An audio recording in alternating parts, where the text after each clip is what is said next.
Good morning, it's me, Kenny Polcari, your host, and today is Monday, February 6th, 2023. And what is happening this week? What happened last week? Oh my God, it was amazing. So the strong NFP report actually opens the door to further rate hikes, taking us possibly till June. Unemployment goes down, not up, and that makes the Fed's job that much more difficult. So deep recession fears, though, are now fading, with some of the biggest bears now calling for a soft landing. The dollar index rises, pushing commodities lower, right? Think gold and oil specifically, but a broad range of commodities. And JJ appears at the Economics Club in D.C., and while Joey is set to deliver the State of the Union speech, all happening tomorrow. And what do we have for dinner tonight? We're going to have the shrimp scampi. Simple to make and so good. And so some of the headlines: Dell to cut 6,500 jobs, blaming those cuts on plunging PC sales.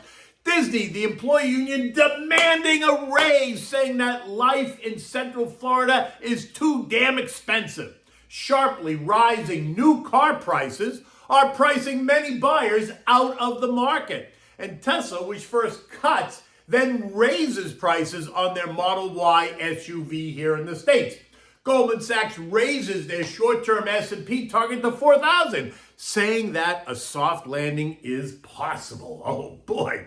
And the NFP report blows right through even the most aggressive estimate. Wow, the report shocked the markets and some analysts, rising by 517,000 jobs versus the expected 190. Weekly hours work rose to 34.7, up from 34.3. Labor force participation rose to 62.4%, up from 62.3. All while hourly earnings month over month remained the same at plus 0.3, while earnings year over year rose by 4.4%, which is down from last month's rate of 4.8, revised up from the original 4.6. And the unemployment rate that was supposed to rise to 3.6, it fell to 3.4.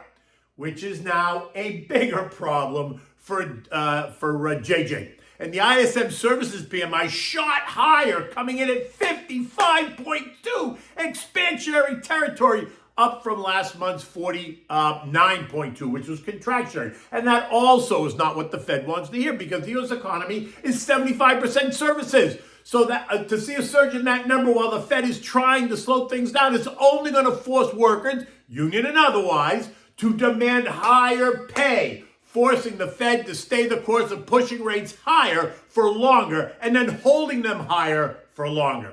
Something that they keep telling us and something that the markets apparently are not hearing.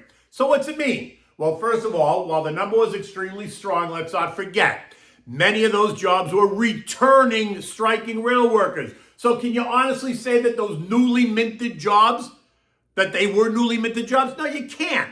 But that apparently isn't important, or nor is it being fact-checked by anyone in the government or the administration. But no matter.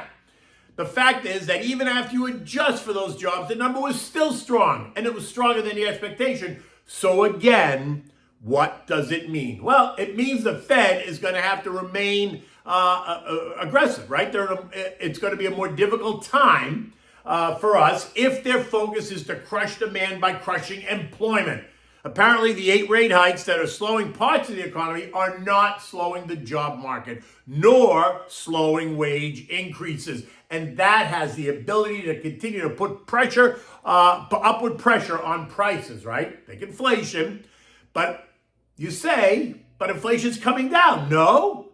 Well, in parts of the economy it is, but that doesn't help you in your everyday living. I mean, how many times are you buying a used car? Because those prices are coming down. Or how many times are you buying a home? Because those prices are coming down. But when you go to the supermarket, what do you find?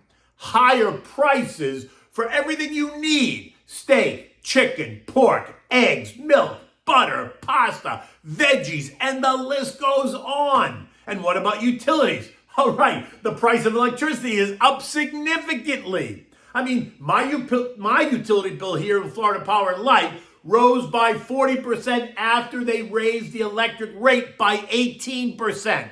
Let me be clear. They raised the rate by 18% and my bill went up by 40%. So tell me, is inflation coming down for you? Is Florida Power and Light going to cut utility rates? Hardly. So how's that used car taste, huh? Good? Nah, I don't think so. In any event, they tried to make the report into a positive, but investors were not having anything of it.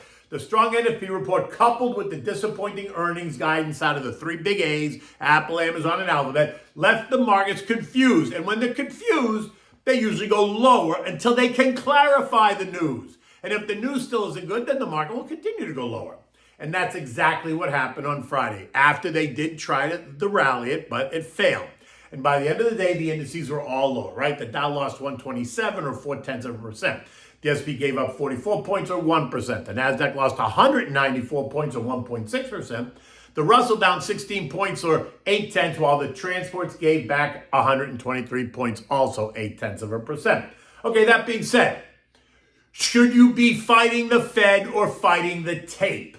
While I would always say it's not right to fight the Fed, I have to say it may not make sense to fight the tape either. The action of late does suggest that many in the market are expecting the Fed to navigate this soft landing that would not be the disaster that Morgan Stanley is predicting, or the one that Goldman was predicting, right, when they were calling for S&P 3000. And if that's the case, then the market is already priced in 2, if not 3 more 25 basis point hikes. And it appears to be okay with it. The question is, are you? And that is going to determine how you set this up. Now, look, you know me. I am not one to light my hair on fire and try to pick the tops and the bottoms and get in and get out and get in again. I'm in the camp that you assess and then allocate, which leads me to overweight the stuff that people need, right? STPN, along with sectors that are to benefit in the years to come, for sure, because it does change in terms of outlook, the economy, and how those stocks are going to be affected. Now, for me, that also includes, other than the stuff that people need, aerospace and defense, especially in light of the drama that we saw last week and the elimination of that balloon over the Atlantic on Saturday. Rhetoric out of China that Joey overreacted and that they reserve the right to retaliate is only adding support to my argument. And remember, I, along with some others, also think that this is the year that China's going to stir it up with Taiwan, right? During Biden's third year. So I'm adding aerospace and defense to my portfolio as a good sector, right? Additionally, artificial intelligence, the bots ETF is up 19% year to date, needs to find a place in your portfolio along with mid-cap value and small cap growth that you can access via IJJ, which is up 14% year to date, IJT, which is up 11% year to date. Now, Friday saw three of the four best performing sectors of 2023 get taken down by more than 2%.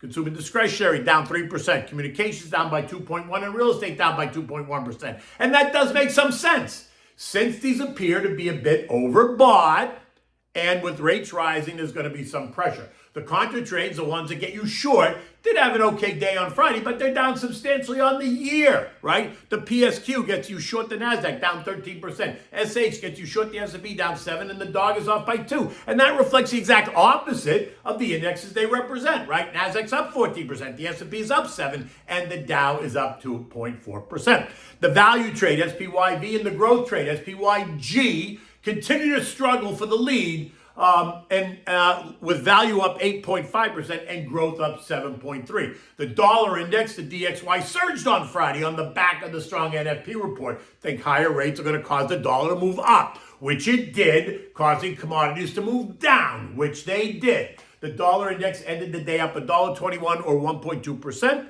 This morning it's up another 44 cents or 0.4%. Oil continues to get hit over the head. Right? First, it rose by 78 points on Friday morning, only to end the day at 73.39, as they managed to stir up the anxiety over rising rates and the strong dollar due to the strong NFP report, falling demand out of the slower China reopening, and cautious comments by the Saudis, who are usually expected to cut production when prices fall, though they remain pensive at the moment. But my guess is we're going to hear noise out of them.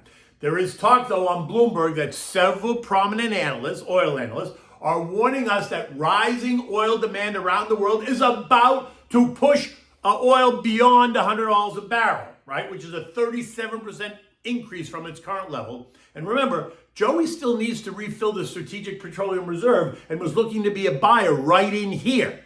So there's a floor under oil. Keep your eyes on the Saudis. They ultimately hold the key, since Joey has neutered the U.S.'s position as the swing producer, which we were.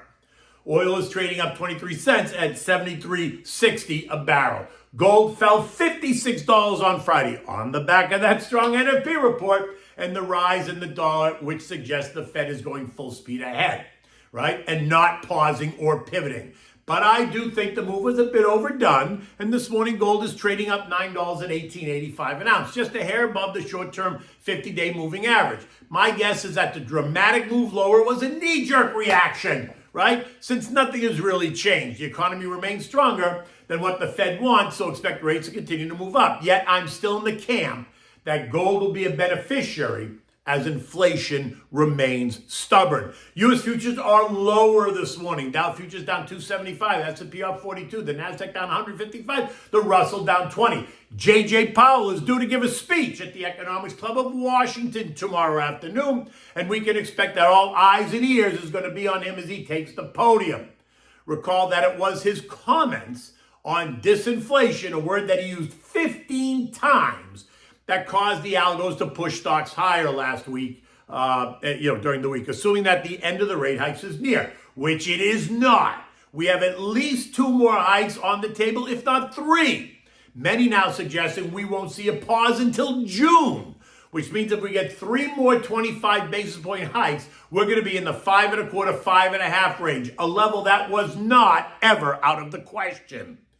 In addition, Joey is set to address the nation on Tuesday evening. Expect him to downplay anything that has to do with inflation while telling us that his out-of-control, wasteful spending plans are good for the public. Do not expect him to address the China issue, the balloon or Taiwan, because it doesn't fit his narrative. No one should be surprised if we see stocks consolidate back to the trendline S&P 4,000 over the next couple of weeks as we test to see if the buyers are there, which I think they are. 39.50, 4,000, I think is okay. European markets are also lower as investors across the continent are digesting the data. The earnings, the recent surge higher across those markets. Markets over there in Europe are down better than 1% today, with France under the most pressure, down 1.6%. Higher rates in the U.S. will most certainly mean higher rates across the Eurozone, something that was made very clear in last week's ECB announcement. So look for more consolidation across the broad continent.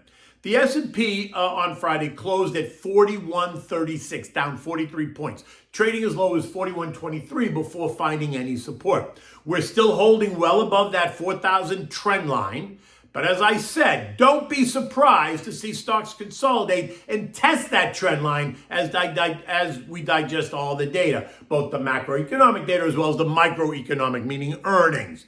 We're starting to see many high-profile people who had been bearish suddenly start to become a little bit more neutral and maybe even bullish, suggesting that the Fed can navigate a soft landing.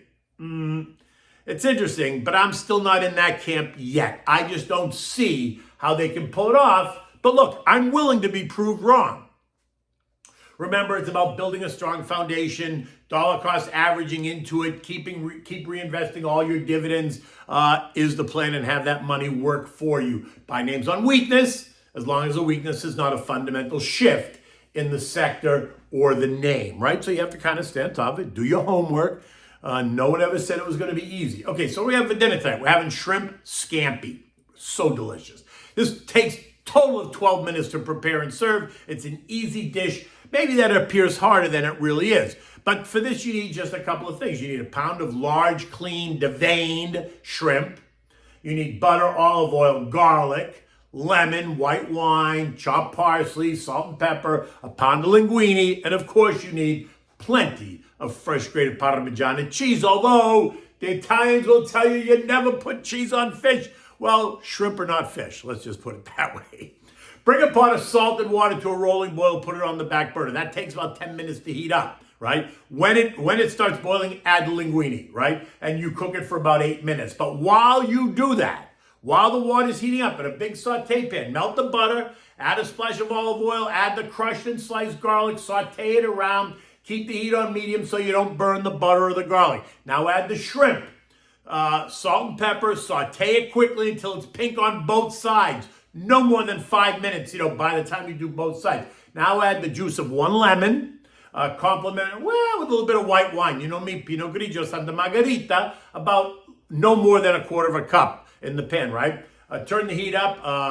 Make sure you pour a glass for yourself. Turn the heat up to high and let it come to a quick boil. Let the alcohol steam away. Now, strain the pasta using tongs. Reserve a mug full of the pasta water. Add the pasta directly to the pan. You want to mix it and serve it. Now, you may need to add a bit more of the pasta water to keep it moist as the pasta kind of sucks up the juice, right? You want to serve it right away in warm bowls with fresh grated Parmigiana cheese at the table for your guests to enjoy. You can always, toss in some freshly toasted Italian pane di case garlic bread, because garlic bread is so good with this dish as well, right? As long as it's nice and toasted, it's so good. In any event, it's a beautiful day here in Florida. It's going to be a great week. We're going to have 80 degrees the whole weekend, and the weekend's going to be a little bit cooler, maybe only 75. But until tomorrow, take good care.